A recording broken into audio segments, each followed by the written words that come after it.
memang pandangan masyarakat memandang perempuan yang berada di dalam rumah tidak mengambil kesempatan dia berkarir di luar rumah, itu kadang pandang perempuan yang pendidikan orang itu bisa menentukan cara berpikir seseorang banyak. Terutama sekarang ini banyak sekali perempuan-perempuan yang sudah masuk dalam lembaga kepemerintahan. Sadar atau tidak sadar, kita itu sering menjadi orang yang tidak support kepada perempuan-perempuan yang sudah berhasil dalam karir, ya, baik itu karirnya dalam usaha atau di dunia politik.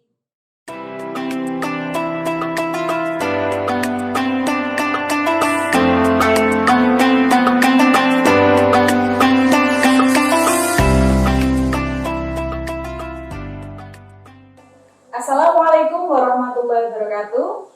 Selamat pagi sahabat-sahabatku semuanya. Bagaimana kabarnya hari ini? Mudah-mudahan puasa ini tidak menghalangi semua aktivitas untuk terus berjalan dengan baik. Baik, hari ini momen spesial PAC Fatayat NU Kanigoro bisa langsung bertemu dengan tokoh inspirasi yang ada di Kecamatan Kanigoro. Beliau adalah sosok yang sangat penting bagi gerakan perempuan menuju pembaruan. Sekaligus beliau sudah bisa mewakili perempuan-perempuan di Kecamatan Kanigoro yang hari ini sudah berhasil duduk di legislatif. Nah, kesempatan yang istimewa hari ini, sahabat-sahabat, momen Harlah Fatayat NU yang ke-71 bersamaan dengan peringatan Hari Kartini. Ini adalah hari yang sangat istimewa bagi perempuan Indonesia. Habis gelap terbitlah terang. Ini adalah hal yang cukup mematik perempuan-perempuan Indonesia untuk bangkit dari kegelapan menuju hal yang lebih cerah dan terang benderang. Nah, sahabat-sahabatku semuanya, Harlah Fatayat NU yang ke-71 ini juga menjadi hal yang penting dan harus diperingati oleh seluruh kader-kader Fatayat NU. Mengapa demikian? Karena Fatayat juga merupakan organisasi yang bergerak dalam pemberdayaan perempuan. Nah, sahabat-sahabatku semuanya, pagi ini kita sudah bisa bertemu langsung dengan Ibu Hajah Konita SAG. Selamat pagi, Ibu. selamat pagi. Bagaimana kabarnya? Alhamdulillah Sehat? Sehat dan Tetap semangat ya, Bu ya. tetap semangat walaupun di bulan Ramadan. Di bulan Ramadan, meskipun kondisi pandemi tetap semangat. Oke, terima kasih.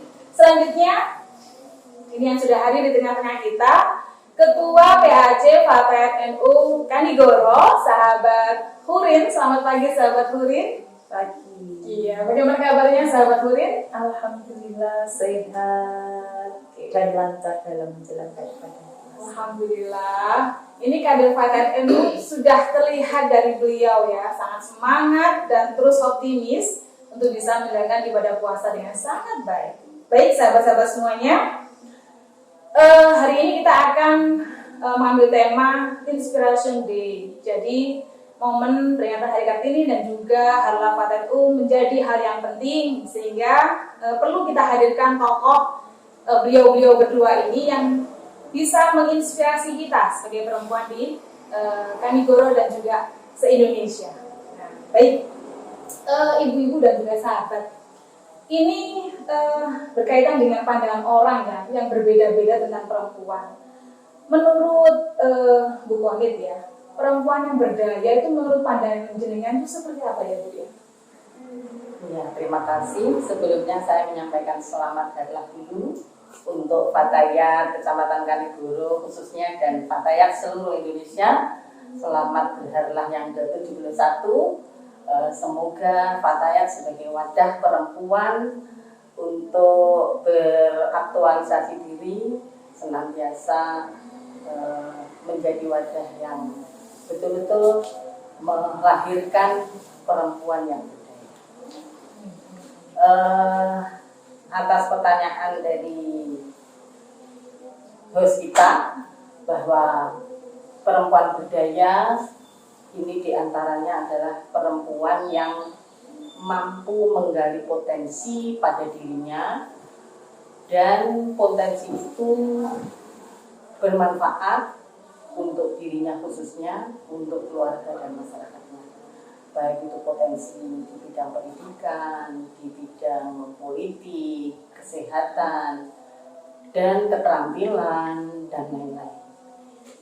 Sehingga kehadiran perempuan mampu dan memberikan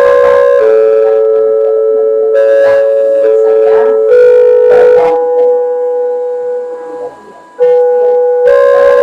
Perempuan berdaya berarti bisa menggali potensi ya. Sahabat-sahabatku semuanya, penting ternyata bagaimana kita mampu menggali potensi yang ada pada diri kita.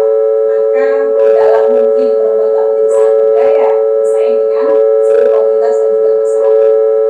Bagus sekali. Dan selanjutnya ini sahabat Turin, beliau adalah ketua Fataya, tentu sangat memahami betul ya. Kira-kira indikator apa sih kalau perempuan berdaya itu? Mungkin masing-masing orang berbeda ya menanggapi indikator orang itu. Kalau berdaya itu A, B, C, mungkin seperti itu. Menurut sahabat Kulit bagaimana? Terima kasih untuk indikator tentang perempuan berdaya. Itu dimulai dari yang pertama tentang pendidikan. Pendidikan orang itu bisa menentukan cara berpikir seseorang, Mbak ya.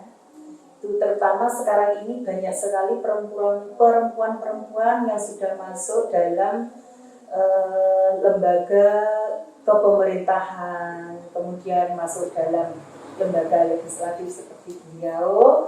Nah, kemudian juga sebagai semakin banyaknya perempuan yang ikut dalam mungkin kampanye-kampanye ya, kampanye pendidikan apapun, ini banyak sekali perempuan-perempuan yang sudah bisa menyetarakan menyetarakan tentang pendidikan seperti halnya seorang perempuan. Oke, itu. Baik, itu untuk indikator perempuan berdaya. Jadi tidak hanya persoalan pendidikan saja, tetapi banyak hal yang bisa dilakukan ya selama dia mampu menggali potensi seperti yang disampaikan Ibu tadi. Baik, Bu Ronit, ini kan tidak semua perempuan beruntung ya. Ada yang mungkin dia berhasil menggali potensi dan bisa mengambil posisi di ranah publik, ya kan? Tapi ada juga perempuan yang hanya berperan di dalam rumah tangga. Nah, menurut Ibu, kalau perempuan-perempuan yang hanya beraktivitas di dalam lingkup rumah tangga saja, menurut Ibu bagaimana? Ya, jadi begini, sebelum sampai kepada peran perempuan di dalam keluarga itu termasuk berdaya apa tidak gitu ya, memang pandangan masyarakat memandang perempuan yang berada di dalam rumah tidak mengambil kesempatan dia berkarir di luar rumah, itu kadang dipandang perempuan yang memang sekarang ini kesempatan begitu terbuka dan luas, termasuk regulasi dari pemerintah ini memberikan kesempatan seluas-luasnya kepada perempuan untuk memberdayakan dirinya, termasuk seluruh kegiatan pemerintahan UPD yang ada ini harus termasuk anggaran ini harus ada atau peduli dengan gender pada perempuan. Kembali ke permasalahan tentang bagaimana perempuan yang memutuskan untuk menjadi ibu rumah tangga gitu ya. Menurut saya, perempuan yang mempunyai pendidikan tinggi, mungkin S1, tetapi memilih berkarir di dalam rumah. Ini beliau perempuan tersebut membina keluarga, mendidik putra-putrinya, mempersiapkan menjadi generasi penerus yang berkualitas. Itu menurut saya juga perempuan yang berdaya. Meskipun secara ekonomi perempuan tersebut tidak mempunyai penghasilan sendiri, tetapi itu menurut saya juga perempuan yang berdaya. Iya, menurut saya. Terima kasih. Iya, memang kalau perempuan yang mengambil pilihan di dalam rumah tangga ternyata juga memiliki peran yang tidak mudah ya Bu ya. Sama halnya ketika mereka mengambil pilihan harus di ranah publik atau di luar.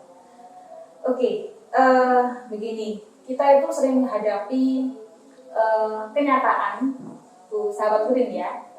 Sadar atau tidak sadar kita itu sering menjadi orang yang tidak support kepada perempuan-perempuan yang sudah berhasil dalam karir, ya kan? Entah itu di karirnya adalah dunia usaha atau di dunia politik, dan kita justru ada juga menghadapi kenyataan orang-orang yang mencibir.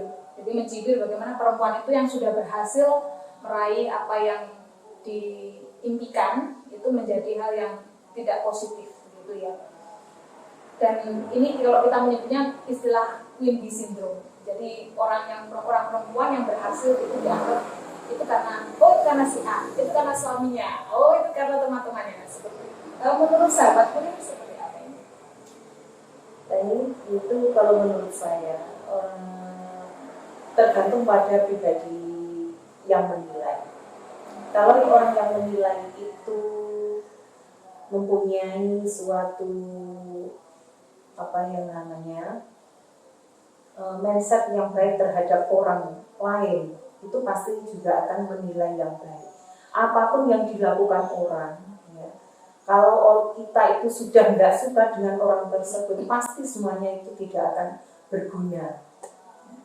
Jadi sia-sia kalau kita itu berbuat baik sekali, tapi kalau pandangan orang lain itu sudah buruk terhadap kita, itu tidak akan membawa dampak yang baik bagi kita. Terus untuk itu Mbak ya, untuk bagaimana tadi support yang baik kepada perempuan-perempuan sukses itu harus seperti apa? Nah, itu bagaimana kita menerima ya, hati kita itu menerima dengan keikhlasan, bisa mengakui kehebatan. Oh, ternyata ternyata Mbak Muas itu bisa sukses itu ya karena Mbak Muas sendiri itu memang benar-benar bisa diuji kemampuannya. Ya, kita juga yang pertama harus legowo dengan ikhlas ya. Dengan ikhlas kita bisa menghargai orang ya, menghargai orang bagaimana, terus kita sendiri itu pasti akan dihargai oleh orang lain jika kita melakukan sesuatu hal yang itu baik kita lakukan. Jadi bagaimana orang itu bersikap, maka penilaian orang pasti akan ya seperti yang dilihat. Artinya tidak menghalangi perempuan untuk terus berkarya, meskipun kondisi masyarakat tidak sepenuhnya seperti yang kita harapkan, gitu ya sahabat ya. Baik, Bu Gonit, ini secara usia panjenengan mungkin sudah cukup matang dan dewasa. Selama perjalanan ini mesti panjenengan menghadapi hal-hal yang pahit dan manis, gitu ya. Menurut panjenengan sukses itu seperti apa, Bu? Ya, terima kasih. Mungkin sebelumnya saya mau menambahkan apa yang disampaikan oleh Mbak Kurin ya, bahwa perempuan itu ketika memperoleh posisi, baik itu di bidang pendidikan, mungkin Mbak Kurin pernah menjadi kepala sekolah, memperoleh posisi di bidang usaha, memperoleh posisi di bidang politik, itu idealnya si perempuan tersebut memberikan empower kepada perempuan lain agar berdaya, sehingga manfaatnya itu juga sama. Iso Mbak Kai, iso kaya ayo kaya aku. Mari kesempatan ini kita gunakan sebaik-baiknya. Idealnya seperti itu. Jadi perempuan yang sudah sukses ini menarik kepada perempuan lain untuk bisa mengikuti jejaknya. Kemudian yang kedua tentang kritik kepada perempuan ini. Memang perempuan itu identik mempunyai sifat mohon maaf ini, kalau kita tidak tekan sifat ini maka akan muncul. Itu tidak suka orang lain sukses, perempuan lain sukses, sehingga bersaing tidak sehat, memandang nyinyir, memandang seperti itu. Ini kritik saya kepada perempuan. Seharusnya perempuan tidak sifat yang semacam itu ditekan dengan cara seperti yang disampaikan Mbak Pungki, memberikan ucapan selamat, menghargai, bahkan ingin meniru dia yo, aku ingin koyo kae seperti itu. Jadi tidak seharusnya dipandang nyinyir seperti itu. Jadi kita tetap harus memberikan penguatan kepada saudara kita sesama perempuan. Mungkin yang nyinyir seperti itu atau bahasa sekarang itu kita dekati dan kita berikan penjelasan sampai beliau itu paham. Kemudian tentang sukses itu ya. Sukses itu relatif ya, orang memandang sukses itu relatif. Kalau mungkin seperti saya di satu sisi sukses menjadi anggota legislatif, itu semua itu dengan perjuangan. Jadi perjuangan, yakin, kemudian mempunyai planning. Kita di dalam meniti karir dimanapun itu ada planning. Kemudian kita totalitas di dalam melakukan mencapai usaha kita itu, dan jangan lupa kita berdoa karena campur tangan Allah itu senantiasa bersama kita. Jadi kalau saya dipandang mampu mewakili perempuan di legislatif ini, saya sangat bersyukur karena saya ingin membuka pintu untuk perempuan Nahdlatul Ulama, khususnya Fatayat Muslimah, untuk duduk di kursi legislatif.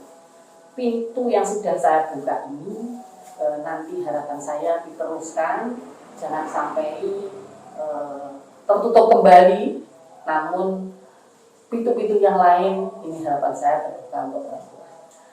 Dan saya menghargai perempuan-perempuan yang sukses di bidang-bidang yang lain, di bidang usaha dan sebagainya.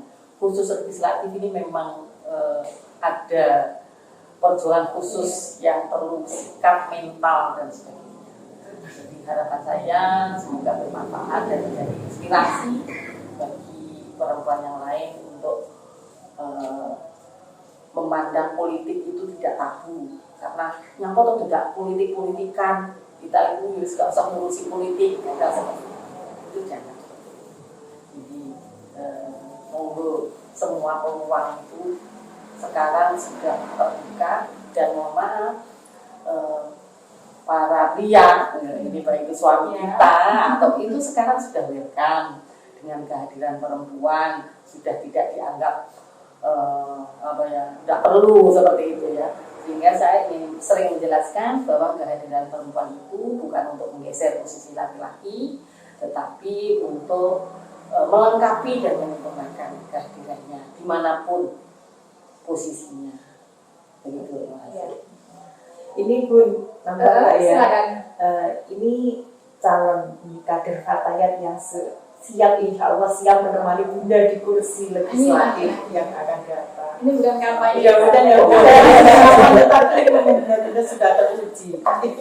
Iya, terima kasih. Jadi peluang sukses itu tidak hanya kita mendapatkan dukungan dari luar, tetapi juga harus dari sisi spiritual ya, Bun ya. Jadi sisi spiritual itu sangat penting sekali, karena itu juga salah satu dan paling penting penentu perempuan itu bisa sukses. Nah, adalah Fatayat yang ke-71 ini sahabat Burin ya, di usia yang sudah dibilang cukup matang, dewasa begitu ya. Kalau di Amerika 71 masih produktif ya. Dan Fatayat sudah sangat-sangat produktif sekali. Nah, apa saja yang sudah dilakukan Fatayat Kanigoro selama ini untuk terkait dengan kebutuhan perempuan dan juga masyarakat mungkin bisa disampaikan? Untuk apa yang sudah dilakukan oleh Fatayat PAJ Kanigoro ini banyak banget ya. Dari masing-masing bidang itu insya Allah semuanya sudah melaksanakan tugas-tugasnya yang berkaitan dengan pendidikan. Itu juga sudah ada yang namanya LKD, itu juga sudah mengikuti. Kemudian di bidang advokasi itu Fatayat sudah bersinergi dengan pemerintah desa ya. kemudian di bidang kesehatan sudah mengikuti banyak sekali program-program yang diadakan oleh pemerintah. Contohnya sebagai pendamping ibu hamil risiko tinggi, kemudian sebagai kader TB, kemudian banyak sekali sebagai kader-kader sosial. Dan di bidang ekonomi ini andalannya Fatayat ini adalah banyak sekali dari anggota Fatayat ini yang sudah mengikuti pelatihan, baik itu membuat kue, pelatihan menjahit, pelatihan membatik, dan sebagainya. Ini untuk Kanigoro ini membatik yang menjadi program unggulannya. Karena salah satu dari anggota Fatayat, pengurus Fatayat ini ada yang sudah masuk dalam ranah nasional. Itu Sahabat siapa ya? Mbak Umayyah. Oh, sahabat Umayyah. Umayyah ya. Seperti Umayyah dari Ranting Samuntar. Ya. Luar biasa ya. Ternyata banyak sekali yang sudah dilakukan Fatayat di Kecamatan Kanigoro. Mulai dari LKD. LKD itu apa sahabat? Latihan kader dasar. Oh, ada kader dasar. Itu berarti harus diikuti oleh Fatayat muda yang masih baru masuk. Oh iya. Jadi sebelum masuk dia lebih mantap di Fatayat. Betul. Jadi sebelum masuk jadi anggota Fatayat harus LKD dulu begitu ya. Dan sudah mampu bersinergi dengan pemerintah desa. Nah, ini bagus sekali ini ya. Berarti sudah mulai jalan. Kemudian bidang kesehatannya juga banyak terlibat di program-program pemerintah ya. Kader TB, kader Bumil Risti. Nah, berarti sangat dekat sekali dengan kebutuhan perempuan ya kalau kader Risti. Oke, sekarang untuk ibu berdua ini ya. Nah, kadang perempuan itu memang ya ada yang bisa berkarya dengan apa yang dia mampu dengan baik. Itu ada juga perempuan-perempuan di sekitar kita yang terpaksa harus mengadu nasib di luar negeri, Bu. Kanigoro termasuk kecamatan yang menurut data cukup banyak yang berada di luar negeri. Nah, ini kalau dilihat memang apakah support sistemnya atau regulasi atau apa yang ada di kabupaten ini memang belum mendukung perempuan untuk tidak lagi mengambil pilihan kerja di luar negeri atau seperti apa? Ini yang menjawab dulu Bu Konit atau Bu Kurin? Bu Konit, silakan Bu. Iya, tentang perempuan yang bekerja di luar negeri ya. Sebelumnya ini baju saya ini karya luang bentar ini. Oh iya, yang Bagus kelihatan kan? Tidak seperti yang itu karya Fatayat ini saya memakai. Saya bangga sekali memakai ini. Ya, untuk perempuan yang bekerja di luar negeri, kita memang tidak bisa menutup mata bahwa minat perempuan bekerja di luar negeri, faktor pendukungnya ini memang sampai sekarang banyak diminati ya yang bekerja di luar negeri. Sebagian ada yang sukses, namun tidak sedikit mereka yang mengalami terjerumus dalam perdagangan manusia, kemudian mengalami nasib yang kurang beruntung, mendapat majikan atau tempat kerja yang kurang beruntung. Nah, ini faktor regulasi pemerintah ini harus lebih memperhatikan, karena memang pendorong dari perempuan ini bekerja di luar negeri, faktor ekonomi, kemudian kesempatan kerja karena mungkin pendidikan atau kesempatannya itu sedikit dan gaji yang kecil seperti itu, sehingga mendorong perempuan itu menjadi DKI. Kalau harapan saya itu tidak dicegah ya, tetapi dilindungi, itulah yang harapan kami. Tapi entah kapan itu terwujudnya. Kemudian sebenarnya kalau hati kecil saya ya sebagai perempuan sama perempuan itu, kalau keamanan kemudian perlindungan hukum itu belum terjamin, itu sebaiknya ya ditata dulu di tempat tujuan buruh migran gitu ya, tujuan di negara setempat ini harus betul-betul ada komunikasi yang bagus, diplomasi yang bagus, baru tenaga kita ditempatkan di sana. Namun tidak jarang ada PJTKI itu nakal, sehingga perempuan tadi yang menjadi tenaga kerja di luar negeri ini dirugikan. Dan inilah yang sekarang menjadi PR kita bersama agar tidak terjadi lagi kasus-kasus yang tidak diinginkan. Seperti itu sementara. Iya. Kalau menurut sahabat kurir, ini apa sih yang harus kita lakukan nih biar orang itu mungkin tidak dicegah ya, tapi disiapkan nih seperti itu. Apa yang dilakukan oleh Fatayat kira-kira? Kalau untuk Fatayat ini yang pertama Mbak ya, kalau menurut saya yang pertama adalah orang tersebut bisa membuat skala prioritas. Kita buat dulu bagaimana mungkin dari Fatayat bisa memberikan pendampingan. Maksudnya sebelum mereka berangkat itu bisa mengutarakan maksudnya kepada teman-temannya yang ada di Fatayat itu, Mbak RP luar negeri. Nah itu kita sudah mempunyai skala prioritas. Apa alasannya ke sana itu ya, anak kita nanti bagaimana yang kita tinggalkan, apakah nanti anak ini bisa terjamin kehidupannya ya, kemudian bagaimana nanti karakter anak jika saya tinggalkan bagaimana, itu juga harus berpikir panjang. Kalau memang dititipkan kepada saudara atau kepada nenek itu mungkin juga sudah berbeda. Kemudian yang kedua, kalau sahabat kok sahabat ya, aku terbiasa sahabat yang ingin pergi ke luar negeri itu memang ya pasti itu karena benturan dari ekonomi.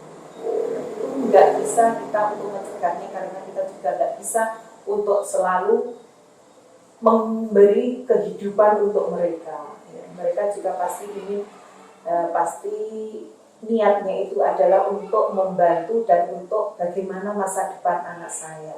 Anak saya itu besok nggak ingin seperti saya yang mungkin dalam kehidupan serba kekurangan atau dalam yaitu supportnya kemudian antara iya dan tidaknya, manfaat dan mudaratnya itu bagaimana mungkin dari kita itu bisa memberikan solusi yang baik terhadap yang bagi mereka yang akan pergi ke ya. Perlu pertimbangan matang ya kalau perempuan harus keluar negeri itu, karena memang ya masyarakat masih beranggapan memang perempuan itu harus di rumah sebagai penanggung jawab untuk perkembangan anak dan sebagainya. Di sisi lain kebutuhan ekonomi yang cukup mendesak, tapi yang bisa kita lakukan adalah bagaimana memberikan pemahaman gitu ya, pemahaman agar mereka ketika keluar negeri itu dalam perencanaan yang baik, mungkin seperti itu. Oke. Nah, ini khusus Bu Konit ini karena beliau sebagai anggota DPR, perwakilan kita sebagai perempuan. Nah, Bu, melihat kondisi masyarakat mulai dari kebutuhan kesehatan, ekonomi, kesejahteraan, pendidikan, kira-kira apa yang akan Ibu menjadi harapan terkait dengan pemberdayaan dan juga kebutuhan perempuan ini di fungsi panjenengan sebagai anggota legislatif? Iya, terima kasih. Saya berangkat menjadi anggota legislatif ini juga dari organisasi. Selama ini saya terjun langsung di tengah masyarakat, sehingga sedikit banyak saya mempunyai kewajiban untuk membawa aspirasi dari masyarakat perempuan khususnya. Jadi tugas saya tentu saja saya harus selalu di satu sisi ke bawah kepada masyarakat, saya harus dekat dengan masyarakat, selalu membangun komunikasi untuk menjaring ataupun mendengarkan aspirasi apa yang ada di masyarakat. Kemudian di legislatif tentu saja sesuai fungsi kami di Dewan, yaitu fungsi anggaran, bagaimana agar anggaran yang terkait dengan perempuan tadi dikatakan tentang kesehatan, tentang pekerjaan, kemudian pemberdayaan ini nanti terkait dengan pekerjaan, tentang potensi tadi, kemudian peluang-peluang untuk perempuan, kemudian setelah penganggaran atau budgeting, kemudian regulasi. Jadi bagaimana kami mengawal, mendorong agar regulasi perda-perda yang terkait dengan pemberdayaan perempuan ini betul-betul dijalankan ataupun manfaatnya ini dirasakan oleh khususnya perempuan. Perempuan kan sekarang menyebar di dunia pendidikan, prosentase perempuan dengan laki-laki itu lebih banyak perempuan. Kemudian permasalahan perempuan itu pokoknya banyak sekali, di semua ini itu ada. Kemudian tentang pengawasan, tentu dengan saya duduk di legislatif, saya bisa bersama sesama legislatif untuk senantiasa saling mengajak ya, ketika bagaimana agar kebijakan itu mendukung kepada pemberdayaan perempuan ini tadi. Dan alhamdulillah sebenarnya kemarin itu baru saja saya mewakili Komisi 4, Ketua Acara Komisi 4 itu bahwa setiap OPD itu harus anggaran itu bahasanya apa ya Mbak? Fokus atau arahnya itu kepada kepentingan perempuan, itu sebenarnya sangat didukung. Cuma yaitu di dalam realisasinya, implementasinya itu apakah sudah sebagaimana harapan yang sesuai dengan regulasi yang ada, apakah belum, ini tugas kita, terutama saya yang ada di legislatif. Dan apabila nanti sebagaimana yang dikatakan Mbak Purin, nanti dari perwakilan Fatayat, Muslimah, banyak yang duduk di legislatif, maka tentu saja akan semakin kuat bargaining kita untuk mewujudkan bagaimana perempuan ini berdaya, khususnya di kabupaten kita. Seperti itu. Luar biasa sahabat-sahabat ya.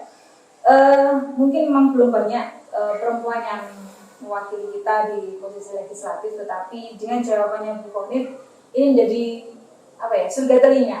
Paling nggak harapan bagi kita perempuan-perempuan di Kabupaten Blitar untuk menitipkan agar regulasi dan juga kebermanfaatan anggaran itu bisa menyentuh pada kebutuhan perempuan.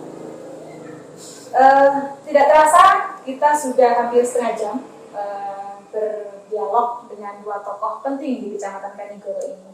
Sebelum kita akhiri, sahabat-sahabat, ini yang termasuk juga tidak kalah penting adalah kita ingin ada closing statement nih. Closing statement di Harlah Fatayat NU yang ke-71 dan juga dalam rangka peringatan Hari Kartini. Monggo, ini siapa dulu? Oke, sahabat Purin, silakan. Baik, ya sahabat-sahabat, untuk statement saya di Harlah Fatayat yang ke-71 adalah perempuan mandiri, hebat, dan bermartabat. Keren sekali, amin amin. Baik, selanjutnya Bu Komit, silakan.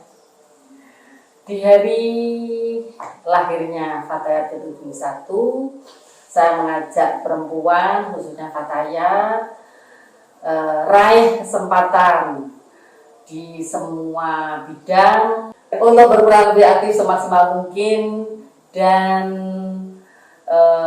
semangat serta percaya diri. Sip. Keren sekali ya sahabat-sahabat ya. Kita memang harus berdaya, tetapi tidak melupakan peran kita juga sebagai perempuan, dan kita harus percaya diri karena bagaimanapun posisi perempuan hari ini masih terus diperjuangkan untuk setara dengan kaum laki-laki. Oke, luar biasa hari ini sahabat-sahabat, sudah banyak hal yang kita dapatkan dalam dialog kita pada pagi hari ini. Mudah-mudahan Inspiration Day yang kita laksanakan hari ini benar-benar bisa menjadi inspirasi teman-teman semuanya, sahabat-sahabat semuanya, di momen Hari Fatayat NU yang ke-71 dan juga dalam saya bersama host pada Inspiration Day ini. Terima kasih. Semoga apa yang sudah kita sampaikan memberikan inspirasi kepada seluruh perempuan di Indonesia. Terima kasih, dan sebelum kita tutup, ini masih pandemi sahabat-sahabat, kita harus tetap disiplin protokol kesehatan, termasuk kita harus memakai masker. Monggo.